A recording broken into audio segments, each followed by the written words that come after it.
ሰላም የአሚንግ ስፖርት ተከታታዮች እንዴት ናቸው? የዕለተ እሁድ የአሚንግ ስፖርት አጫጭር ስፖርታዊ መረጃዎችን ይዘን ቀርበናል። የእንግሊዝ ፕሪሚየር ሊግ የ8ኛ ሳምንት ጨዋታዎችም በትናንትናው ዕለት ቀጥለዋል። ቦርንማውዝ ከሰንደርላንድ አቻ የተለያየበት የቅዳሜ ዕለት የመጀመሪያ ጨዋታ ነበር። በ28ኛው ሳምንት የእንግሊዝ ፕሪሚየር ሊግ ቦርንማውዝ ከሰንደርላንድ የተገናኙበት ጨዋታ አንድ አቻን የተጠናቀቀው። በቪታሊቲ ስታዲየም በተደረገው ጨዋታ ኢቫን ኔልሰን ለቦርንማውዝ፣ ኢልተር ማይንዳ ደግሞ ለሰንደርላንድ ግቦቹን አስቆጥሯል። ሰንደርላንድ ከሶስት ተከታታይ ሽንፈት በኋላ የመጀመሪያ ነጥቡን አግኝቷል።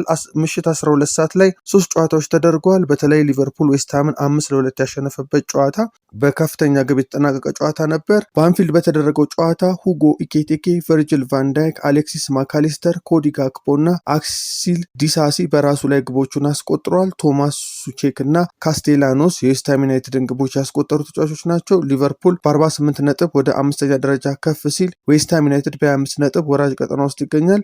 ቨርጅል ቫንዳይክ በእንግሊዝ ፕሪሚየር ሊግ ብዙ ጎል ካስቆጠሩ ተከላካዮች ሶስተኛ ደረጃን ይዟል። ትናንትና ዌስትሃም ዩናይትድ ላይ ጎል ማስቆጠሩን ተከትሎ 28 ጎል ካስቆጠረው ጋሪ ካይል ጋር እኩል ሆኗል። በእንግሊዝ ፕሪሚየር ሊግ ታሪክ ጆን ቴሪ ነው 41 ጎሎችን ያስቆጠረው።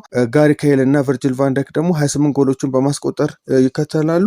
ዊሊያም ጋላስ 25 ጎል ሲያስቆጥር ጁሊያን ሌስኮት 23 ጎሎችን በፕሪሚየር ሊግ ማስቆጠር የቻለ የተከላካይ መስመር ተሰላፊ ነው። በሌሎች ጨዋታዎች ብሬንፎርድ በርንሌይን 4-3 ሲያሸንፍ፣ ኒውካስል ዩናይትድ በኤቨርተን 3-2 ተሸንፏል። ምሽት 2 ሰዓት ተኩል ላይ ወደተደረገው ጨዋታ ስናልፍ በእንግሊዝ ፕሪሚየር ሊግ 28ኛ ሳምንት ከሜዳ ውጭ ከሊድስ ዩናይትድ የተጫወተው ማንቸስተር ሲቲ 1-0 አሸንፏል። አንቷን ሴሚኒዮ የማንቸስተር ሲቲን ብቸኛ ግብ አስቆጥሯል። ከጨዋታው 3 ነጥብ ያገኘው ሲቲ ከሊጉ መሪ አርሰናል ያለውን የነጥብ ልዩነት ወደ 2 አጥቧል። አርሰናል በለንደን ደርቢ ዛሬ በሜዳው ከቼልሲ ጋር ጨዋታውን ያደርጋል።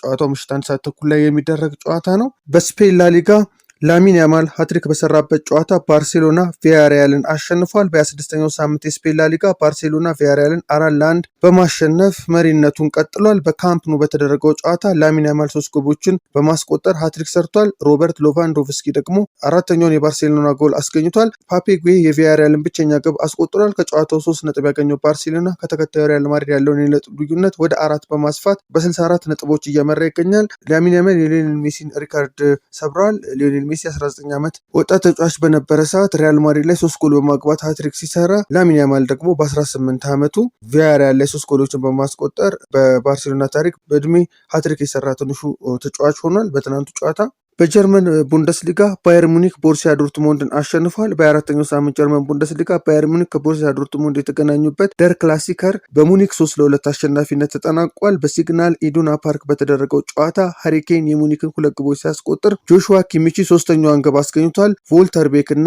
ሴቬንሰን የዶርትሞንድን ግቦች አስቆጥሯል። ሙኒክ ሊጉን በ63 ነጥብ ሲመራ ዶርትሞንድ በ11 ነጥብ ርቆ ሁለተኛ ደረጃ ላይ ተቀምጧል። በመጨረሻም በዛሬው ዕለት የሚጠበቀውን የአርሰናል እና የቼልሲን ጨዋታ ስንመለከት የእንግሊዝ ፕሪሚየር ሊግ እጅግ ወሳኝ ምዕራፍ ላይ ይገኛል። በዚህ ሳምንት ከሚጠበቁ ጨዋታዎች መካከል ዋነኛው የሊጉ መሪ አርሰናል ቼልሲን የሚያስተናግድበት የለንደን ደርቢ ነው። ከቡድን ዜናዎች ጋር በተያያዘም አዳዲስ መረጃዎች ይገኛሉ። የግራ መስመር ተከላካዩ ማርክ ኩኩሬላ ባለፈው ሳምንት ከበርንሌ ጋር በተደረገው ጨዋታ 5ኛ ቢጫ ካርዱን በመመልከቱ ምክንያት የአንድ ጨዋታ እገዳ ተጥሎበታል። በመሆኑም ተጫዋቹ በአርሰናል ጨዋታ አይሰለፍም። ይህም ለአሰልጣኝ ሊያም ሮስኒየር በተከላካይ መስመራቸው ላይ ትልቅ ክፍተት ይፈጥራል ተብሎ ይገመታል። በተመሳሳይ ዌስሊ ፎፋና በበርንሌው ጨዋታ በ2 ቢጫ ካርድ ከሜዳ በመውጣቱ በዛሬው ዕለት በሚደረገው ተጠባቂ ጨዋታ ላይ የማይሰለፍ ይሆናል። በሌላ በኩል ወጣቱ አማካይ ዳሪዮ ኢሱጎ በበርንሌው ጨዋታ መጠን የቁርጭምጭሚት ጉዳት አስተናግዶ በሁለተኛው አጋማሽ መቀየሩ ይታወሳል። የኢሱጎ የመሰለፍ ዕድል በሕክምና ምርመራ ላይ የተመሰረተ ቢሆንም ወደ ሜዳ የመመለሱ ነገር አሁንም አጠራጣሪ ነው። በተጨማሪም ክለቡ ለረጅም ጊዜ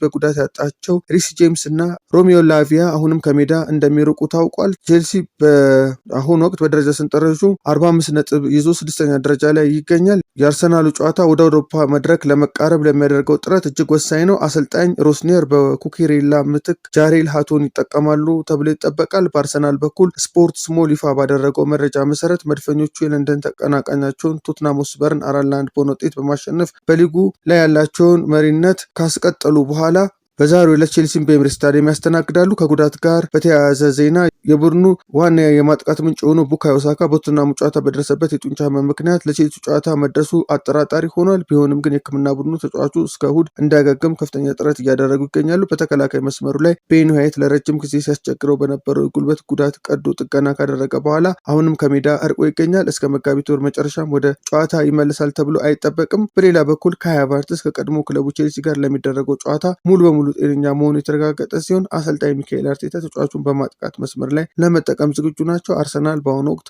በ64 ነጥብ መሪነቱን ቢይዝም ማንቸስተር ሲቲ በትናንትናው ዕለት በማሸነፍ ከአርሰናል ጋር ያለውን የነጥብ ልዩነት ወደ 2 ዝቅ አድርጎታል።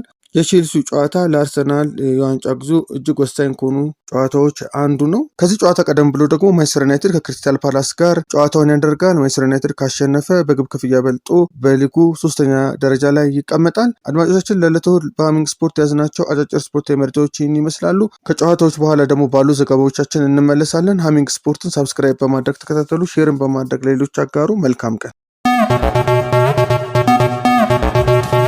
ሃሚንግ ስፖርት በሀገራዊና ዓለም አቀፍ ስፖርታዊ ጉዳዮች ላይ የሚያተኩር ዝግጅት።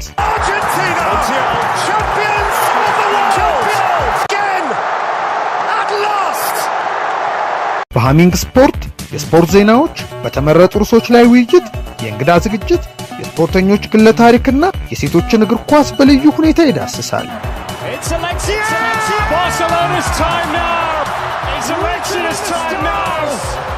ሃሚንግ ስፖርት ስፖርትን ቀዳሚ ዘይቤ በማድረግ ስኬትን በተግባር እናረጋግጥ።